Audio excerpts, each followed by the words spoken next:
Hoy nos reencontramos con el mensaje de Dios para tu corazón y vamos a reflexionar en Primera de Timoteo capítulo 3, pero antes te invito a orar al Señor. Oremos.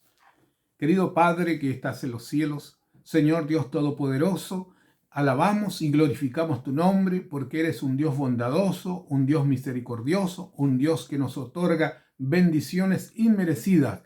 Y gracias también porque nos sostienes en los momentos de enfermedad, de dolor, de angustia, y nos das fuerza, Señor, y tu esperanza en nuestro corazón se cimenta cada día más y más. Gracias por ello.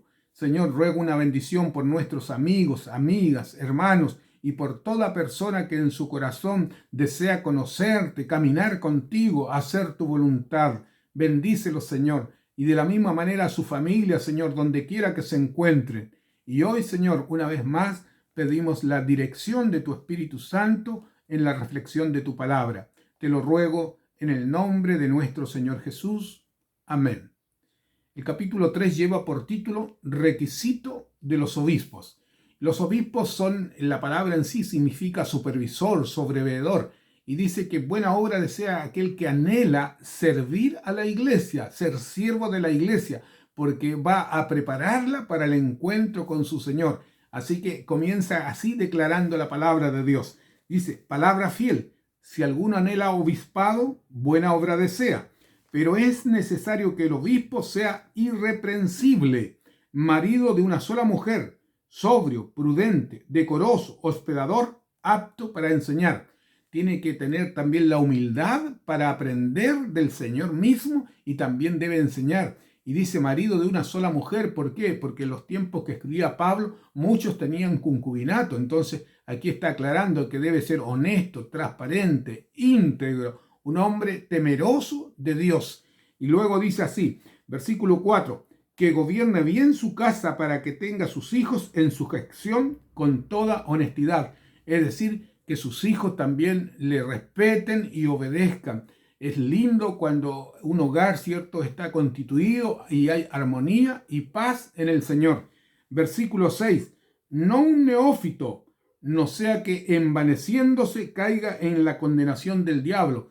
No una persona inmadura, no un principiante en la fe, tiene que ser una persona madura, temerosa de Dios, probada en la fe, de tal manera que pueda ser también, como lo fue el apóstol Pablo, ejemplo de los creyentes. Versículo 7. También es necesario que tenga buen testimonio de los de afuera, es decir, de aquellos que no se han convertido al Evangelio. ¿Para qué? Para que no haya opresión, no haya difamación de parte del diablo. Dice que no caiga, para que no caiga en descrédito y en lazo del diablo. Después tiene un título que es muy similar. Ahora dice requisito de los diáconos. Los diáconos, dice la Escritura en Hechos 6, que fueron organizados allí para servir a las mesas. Pero estos hombres también debían ser piadosos y temerosos de Dios. Dice así, los diáconos asimismo deben ser honestos, sin doblez, no dado a mucho vino, no codicioso de ganancias deshonestas. Ahora cuando dice no dado al mucho vino, nosotros tenemos que considerar el contexto que está la palabra de Dios. En 1 Corintios capítulo 6, versículo 19, que nos dice que nuestro cuerpo es templo de Dios. En Corintios también, en capítulo 10, versículo 31, nos habla que nosotros debemos honrar y glorificar en todo a Dios, en lo que comemos y en lo que bebemos. Por lo tanto, es muy probable que lo que el apóstol Pablo está en su corazón es no consumir mucho jugo de uva también, porque aunque es bueno, en exceso también puede hacer mal. Y también está de acuerdo al contexto general de la Biblia. Allí en Proverbios nos habla que no mires al vino cuando rojea, porque así es simple, pero al fin te morderá como serpiente. Y dice, el que hierra por eso no es sabio. Por lo tanto, el contexto que nos habla aquí Pablo, sin duda, debe referirse al vino sin fermentar. Y luego dice, no codicioso de ganancia deshonesta, es decir, un hombre temeroso de Dios.